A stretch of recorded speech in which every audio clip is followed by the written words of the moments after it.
Okay, one thing I've noticed here on YouTube is how people are constantly whining or complaining about how bad the Sonic games have gotten recently. Most of the complaints seem to be directed towards the voice acting, which I admit is pretty lousy, or whenever they get a new character.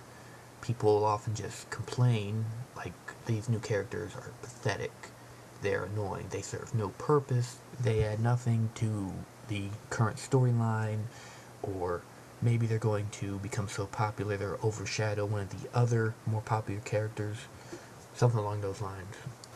Or maybe they'll say it's something about the games. I hear people go on and on about how the more recent ones are just unplayable, how people get frustrated with them. Well, anyway, there's one other problem I've noticed with the Sonic games. One I'm not sure most people have really taken the time to point out, and that is that the Sonic games seem to be really lacking in the villain department. So, what exactly is the problem I'm trying to get at? Well, you see, when it comes to bad guys in the Sonic series, lately they've been slipping. They've been getting worse. The bad guys, they ain't so bad. In fact, this is one of the main reasons I would like to see Fang return to the series, because he provides the role of an antagonist, a bad guy. And quite honestly, some of the new ones that they've come up with, they're not that great. So now I guess I should talk about my reasons as to why I came to this decision.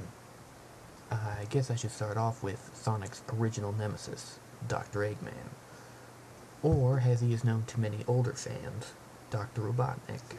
When he first started out, Eggman was a real threat to Sonic. He was a force to be reckoned with all his robots. But recently, he's become a joke, a comedy relief.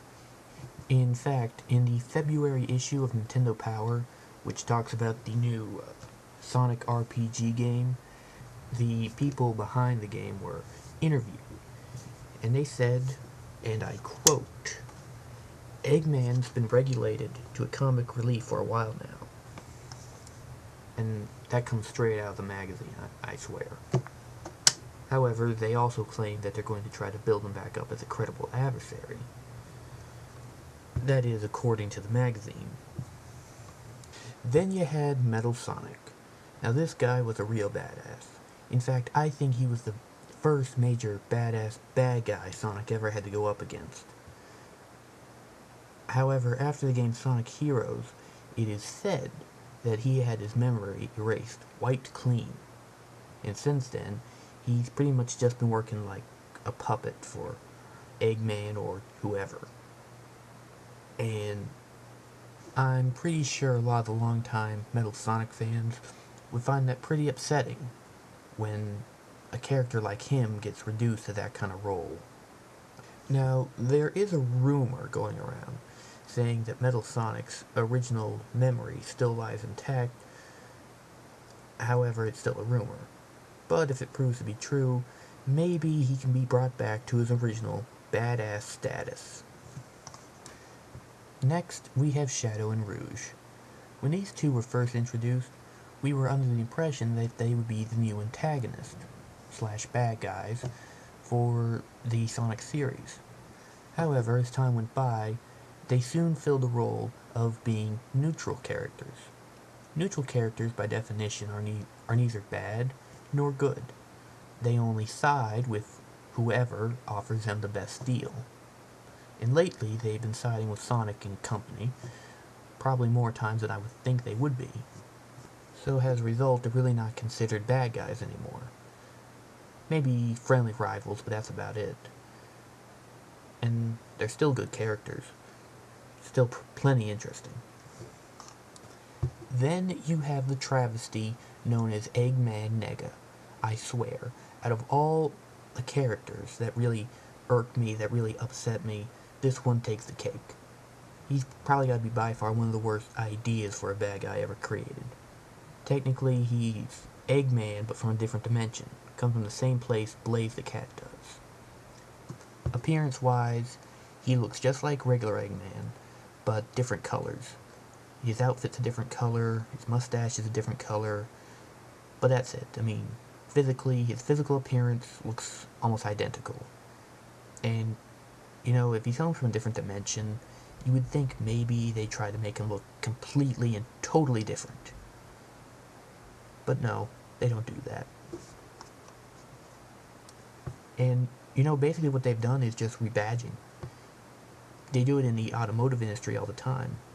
I mean, you have the Ford Ranger, and then you have the Mazda B series, which essentially is a Ranger.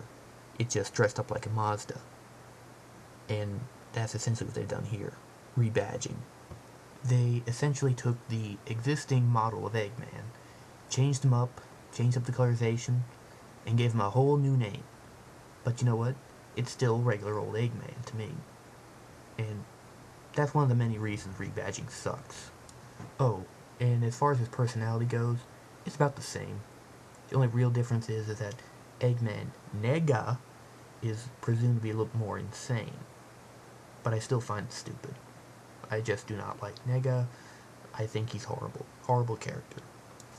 Two other characters who, I don't know if you really call them bad guys, but they definitely seem like they could be used as such, would be Bean the Dynamite and Bark the Bear.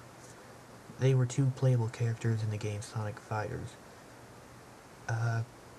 Their characters really were never really elaborated on.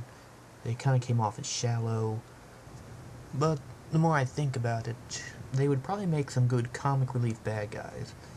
Maybe being the henchmen or underlings of somebody like Eggman, Dr. Eggman. Anyway, that's just a thought. Let's see. You also had that Meth Files guy from Sonic Next Gen. Now that guy, he meant serious business. However, given the way Sonic Next Gen ended and the response, I kind of doubt he would return. But you never know. I mean, there's a lot of support for him, and I have to admit, he actually seemed much more cooler than Metal Sonic. You also have the Babylon Rogues. Now, they seem like a pretty halfway decent group of characters to oppose Sonic and friends, yet they're kind of generic. I mean, the personalities are just kind of generic as heck. But there are times when they do seem like pretty fun characters to work with.